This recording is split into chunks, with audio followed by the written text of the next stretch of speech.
What's the haps? I'm Morocco and welcome to Indie Insights! Indie Insight is kind of a different format to my normal critique. It's something I dabbled with at the start of the year. I produced quite a lot of videos in that format, and it's something I enjoyed and kind of want to bring back, but kind of reinvent just a little bit.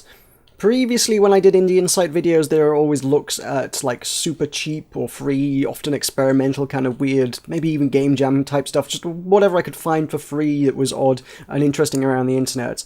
And I want to kind of bring back that format, which was basically blind first impressions for 15 minutes or thereabouts. Previously I was aiming for as close to 15 minutes as I could manage. I think making that a little more broader, sort of 10 to 20 minutes, I think probably would work a little better, on the basis that some games you've seen everything you need to see within 10 minutes, and other games, you know, you might want to give it a little bit longer just to actually really sink your teeth into it, just a little further, just to actually get to grips with things.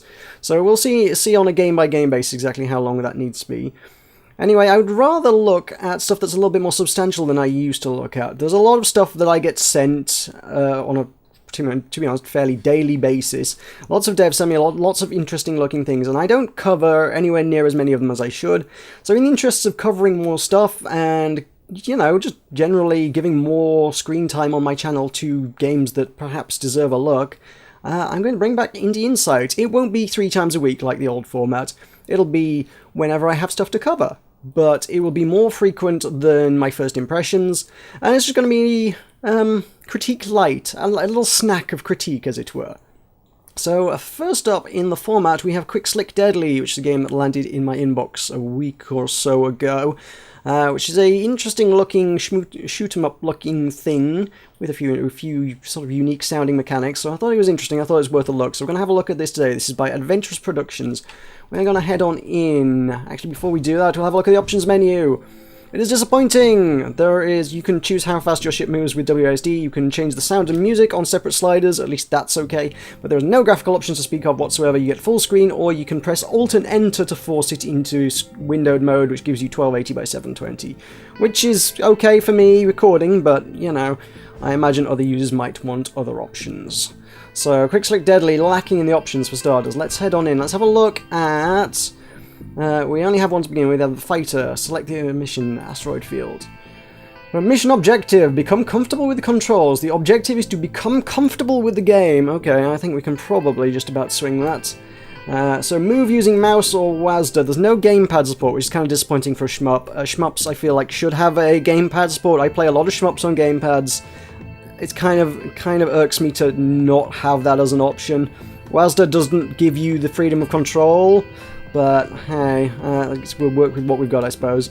Looking at the controls, mouse for movement and shooting, and like shift for boost is probably going to work best as a format for me, I suppose. So let's head on in and let us become comfortable. Let's make ourselves comfortable. Immediately, graphically, not the most impressive looking thing in the world. Yeah, they do injure me if I hit them. Yep, noted. Music, I'm pretty certain is Kevin MacLeod. I've almost certainly heard this music before, and I would be astonished if you told me that wasn't Kevin MacLeod. Is that it? Yay! We did the mission. That was basic. That was basic. Basic looking, basic feeling, and frame rate was kinda choppy. Not sure exactly what frame rate it's running at because I have to capture in a slightly different format to usual, but it's not running at 60 frames per second. I can tell you that much for nothing at all. So mission accomplished. We dodged some rocks. Good, okay. Now we have a time pressure. We must fly through boost rings to receive boost energy. You can track how much boost energy you have via the green bar at the bottom left corner. And as soon as you have any amount of boost, you can perform boost with Shift or Mouse 3. Okay. Each boost ring grants a small amount, but the amount can be increased by rapidly flying through rings. If you get a chain of 10, the boost level increases by 1. The boost level is displayed at the right of the boost bar. Increasing the boost level means increasing the boost speed. There are lots of... Okay. Finish the level within 19 seconds, apparently. I'm going to need some boost rings in order to do that. Great. We boosted. There's one. Yeah. There's not nearly enough of these to say that they're saying, hey, boost lots. Are there even 10 in the level? Can we get 10 to do a chain? Boost! Did we failed. Okay. Where was the end of the level? I don't know how far I had to go. I didn't feel like I had enough boost to be able to do that. Do I just have to hold down boost? I'm just basically just holding down boost the whole time. As if I failed the second level before we even encountered any enemies. Alright, fine, well... Okay, boost, quick, quick, faster, faster, faster! Go fast, little ship. You're supposed to be able to go fast, right? Oh, I see. Yeah, if you hold it down and keep grabbing them... Yeah, 18.8. Okay, yeah, it's pretty much just hold boost down and don't miss any rings. Kind of does that one for you. Not really feeling the mouse control, honestly. Still prefer a gamepad. I feel like, I guess in this instance, mouse probably does afford you a little more freedom of movement than maybe even the gamepad would, but it's just more what I'm comfortable using, I suppose, than anything else. Scroll shooting. Finish the mission with at least one enemy destroyed. Main weapon of the fight can be fired with the main action. Mouse 1. Usually only hits single targets in front. The area of effect can be increased by filling the blue bar at the bottom of the screen. It's been done by destroying enemies. When the bar becomes full, power level increases in a similar way to flying through boosts, I suppose. And then that increase the area of effect of the main weapon. Power depletes over time. If the level is 2 or above and the power becomes empty, amount of power immediately jumps to 100%, but the level decreases. Okay, so it levels down, sure. And a second before an enemy or destructible object enters the screen, a small danger icon appears at the corner where it's about to appear. Okay. Noted. Finish the mission with at least one enemy destroyed. Can we kill a single enemy? Can we do that? We still can't destroy rocks. It still does not allow us to destroy rocks. That's not a thing we're being permitted. Oh, was that... Oh, I hit a rock. Ah, yes, there are enemies. It killed me. Okay, great. It must be a one-hit kill job then. Oh no, I hit a rock. I killed something. I don't know how. These are very, very short missions. Short, confusing, and surprisingly fast-paced. I was like, here's a bunch of rocks, here's two enemies in the middle of it, fly through it, they're going to flash past in the blink of an eye, and try to kill one of them on your way through. I would prefer a little more substance to my shmup levels, to be honest. You know, normally I would expect, you know, fight for a few minutes at least. The fighter can copy the attacks of enemies. Great, we would probably be able to see that if we had enough enemies to destroy. We were not given enough enemies to do the whole mechanics that we were told about. All that was basically, here's a gun, use it. Yes, I can use a gun. So, if 3 enemies are destroyed in a row that use the same weapon, that weapon becomes your secondary weapon. So, right mouse to do that. Icons from the attack type from the last 3 destroyed are in the 3 boxes at the bottom right. Aha, I did see those on the interface, and I did wonder what those were about. So yeah, there's those boxes at the bottom right. So as we kill enemies, that will presumably, they will show icons of what they are. Let's take the level a little slower, so I might actually have an opportunity to actually kill the things. Last time I kind of was using the boost thing. Yeah, there's an enemy incoming, there's an enemy incoming. Do we have the pleasure of fighting 3 enemies in one level? Oh, it went top down, okay. Well, that was a little odd. Okay. Do I have to dodge these? I probably have to dodge those. Seems likely that I have to dodge those.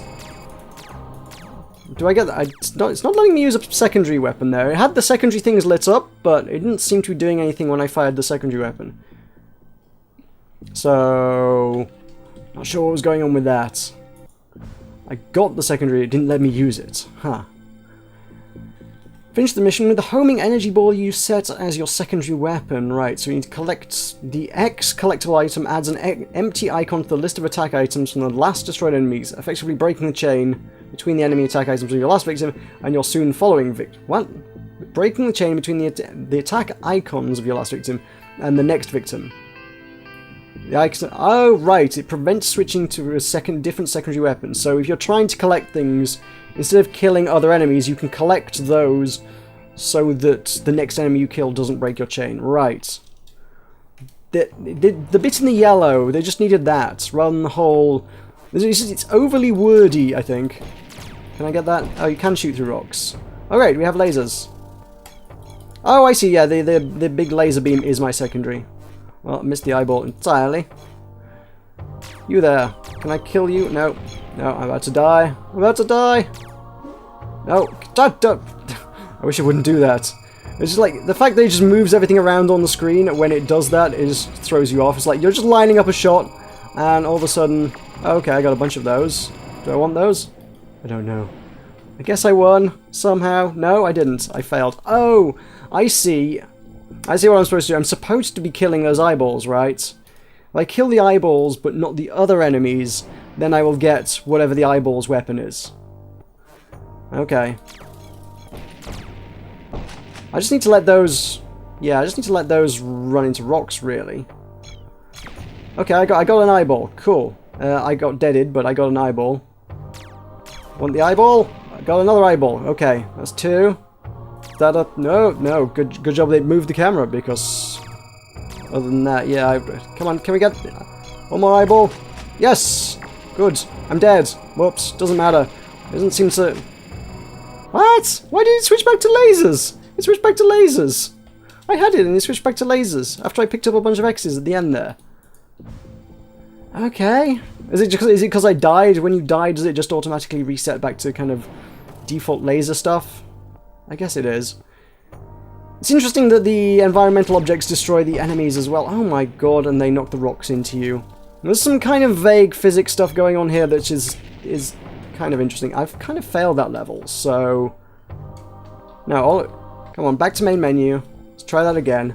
There are only 3 eyeballs in the level, so if you miss the eyeballs, you can't finish this level. Which kind of sucks. Out of the way of the rocks, because I know they're going to fly into the rocks, so I don't want those. Eyeball incoming. Gotcha. It did some damage to me, but it's no big deal. Because I don't know what we're doing lives-wise, but... Oh, I missed it. Really? There's some ridiculously specific objectives here, and very little scope to actually get them. The enemy moves crazy fast. That enemy moves ridiculously fast, and there are literally only enough enemies in the level to... Come on! Does crashing into it count? I guess crashing into it kind of counts. It bounces back. Yeah, I got it. Woo! Got it, I think. Can we just keep firing? Can I get it that way? Yeah, cool. Don't hit the things, don't hit the things. What? But the power-ups. Class Survivor unlocked. Oh, okay, I didn't... There are 3 enemies at the end. If all 3 of those enemies die, it switches you back to the laser. Right. For some reason, one of those survived and 2 of those didn't there. Despite the fact that I wasn't particularly gunning for them to kill them there, and in spite of the fact that I just picked up a lot of those X power-ups, which kind of didn't seem to do what I needed them to do. This is a very confusing and not...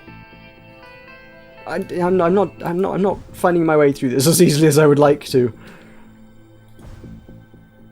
This could be simplified, I feel. I mean, I guess shooters like to embrace the complexity sometimes, but I don't know. It doesn't feel like it's leading you into it well.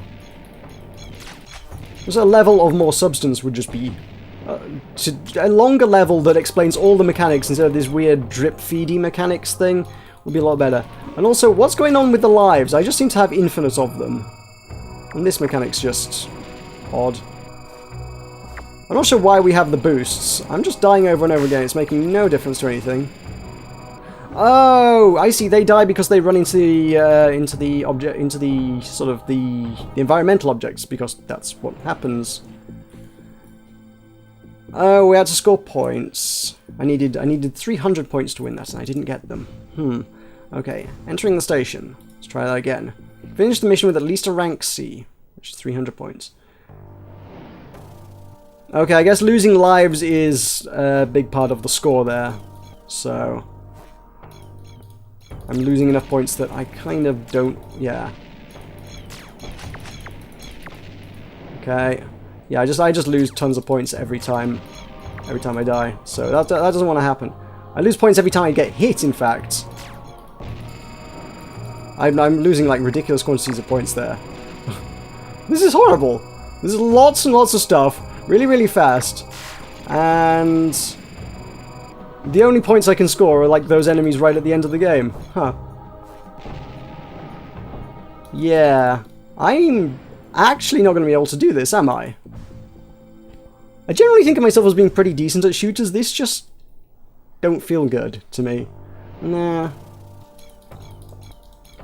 The other ships supposedly had some fairly interesting mechanics as well, but whether I'm going to get to see them or not, I'm not sure. The sort of the steal your enemy's weapons kind of mechanic sounded kind of interesting, but let's steal all their abilities. That seems like that might be a more effective way to do things. No, I'm still losing so many points every time I take a hit that it's not worth my carrying on. 290? Oh, maybe we could do something here. As long as I don't get hit by any of this. And nope, 290 is not good enough, is it? There's no opportunity for points. Yeah. Can we go? Hang on. If I go back, oh, have we? Yes, we've unlocked the survivor. All right. Let's become comfortable with the controls. I know I'm comfortable with controls. Let's do Daredevil because that's presumably going to at least let me learn my abilities. Become comfortable with the controls is just going to fly around and don't hit a rock again, isn't it? So I have no direct abilities. Interesting. I have no fire on this ship. This ship is literally just movement. Except for... Oh. The mechanic for this one, I think, is if you go near enemies and near attacks, you charge up like a special attack. But mission failed. What was I supposed to do with that one then? Fill the blue... Survivor fills the blue bar by keeping close to enemy attacks. Okay. And then use your main ability to activate shields. Okay, so if I go past the first enemy, and yeah, if I go past the enemy and take its attack power, I can use that attack power against the second enemy. Right? That's how this one's supposed to go down. Okay, so if I go past there, that I killed it. I don't think it. I didn't use the weapons. So I don't know if that counted. No, it didn't. I thought I used the ability. I didn't use the ability. The fact that the tutorials are this infuriatingly complex is not helpful. The whole thing I'm finding fairly unpleasant to look at as well, just by virtue of the frame rate. Everything just looks so choppy. It really does. Okay. I had a shield up! How did that not count? Mission failed. No. I pressed shield to put the shield up. But when active, it rapidly consumes power, so... It's not that rapidly, I only activated it moments before I hit it, right? Look, if I can't do this, I'm kind of quitting, because this is infuriating as heck. Infuriating and confusing. Okay, so... You all saw it. My shield was up. That's my shield. That's all you get. Like it's like a. Is that it? Is that it? I want one more go. One more go. Come on. I wish it wouldn't take so long just to get to the enemies to have a go. That's kind of annoying.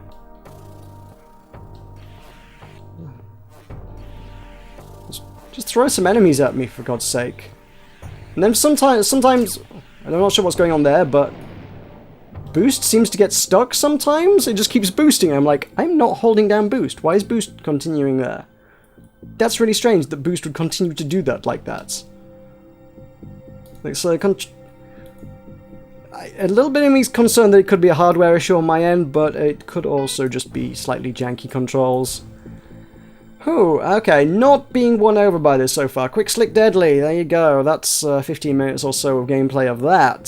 This is £1.99 or your regional equivalent on Steam, so you're not shelling out a lot for it, but thus far I'm not even convinced it's worth that, sorry to say.